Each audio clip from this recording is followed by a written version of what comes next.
বিশ্বনবীর দরবারে ছোট্ট একটা খাদেম, 10-12 বছরের একটা খাদেম ছিল। বুঝতে পারছেন? 10-12 বছরের একজন খাদেম ছিল।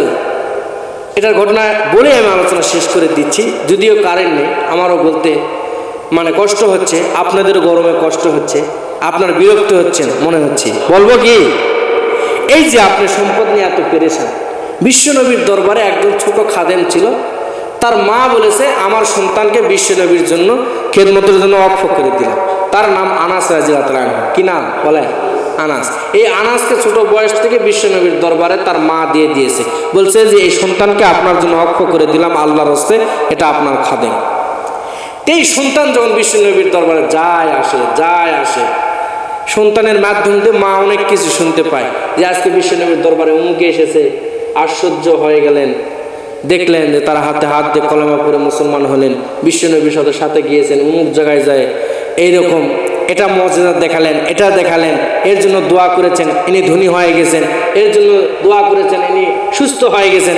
এই মুজিজাগুলো মায়ের কাছে আসে আবার কি করে, আনাস রাদিয়াল্লাহু আনহু গল্প করে। কি করে? গল্প করে। মা বলল যে এতই যখন বিশ্বনবীর মুজিজা, তো বাবারে তুমি আনা দোয়া 2টা চাইবে। কি? 2টা দোয়া চাইবে। কয়টা? 2টা দোয়া চাইবে। তো মাকে বলতেছে, কি দোয়া চাইবো মা? তুমি বিশ্বনবী তো খেদমত করেন, যখন সবসময় একাকিত্ব থাকবেন তখন 2টা দোয়া চাইবে। আমার কথা বলার দরকার নেই, তুমি তোমার বেনার থেকেই বলবে যে আমার মা শিখে দেন। এই কথা বলা যাবে না যে মা শিখে দিয়েছে। তো বলতেছে, কি দোয়া আম্মা? বলতেছে, আল্লাহ যেন আমার সম্পদকে বাড়ায় দেয়, আমার সন্তানকে বাড়ায় দেয়, আর আল্লাহ যেন আমার উপার্জনের মধ্যে যেন বরকত দান করে। সুন্দর কথা না দুটা? আল্লাহ যেন আমার কি দেয়? সম্পদ বাড়ায় দেয়, আর আল্লাহ যেন আমার সন্তানকে বৃদ্ধি করে দেয়। এই 2টা দোয়া বিশ্বনবীর কাছে করতে তার মা বলেছে। দোয়া দুটাও সুন্দর, চাহিদাও সুন্দর। হ্যাঁ, এই কথাটা যাই বিশ্বনবীর দরবারে আনাস রাদিয়াল্লাহু আনহু বলছে।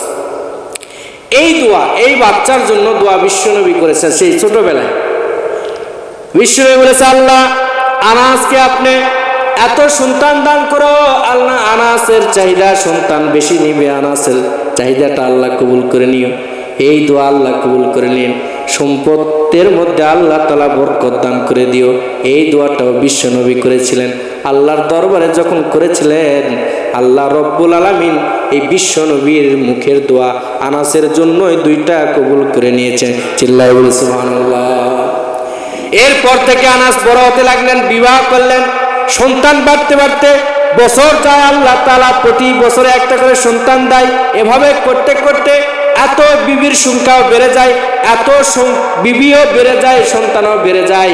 এভাবে করতে করতে আনাসের হাদিসের বর্ণনা 100 পর্যন্ত সন্তানের অধিকারী আনাস হয়ে যায়। চিল্লায় বলি সুবহানাল্লাহ। 100টা সন্তানের পিতায় আনাস রাদিয়াল্লাহু আনহু হয়েছিলেন। হাদিসের বর্ণনা। ওই যে বিশ্বনবীর দোয়া, সন্তান বেশি নিবে দোয়া চেয়েছে, বেচারা হয় নাই, সন্তান আল্লাহ তাআলা দিয়ে দিয়েছে। আবার বিশ্বনবীর কাছে দোয়া চেয়েছিলেন যে আল্লাহর কাছে আমার একটা দরখাস্ত, সম্পদের মধ্যে বরকত নেওয়ার জন্য দোয়া চেয়েছিলেন। এমন দোয়া বিশ্বনবী সাল্লাল্লাহু আলাইহি ওয়াসাল্লাম আল্লাহ তাআলার দরবারে করেছিলেন। আনাসের সম্পদের মধ্যে বরকত শুরু হয়ে গেল।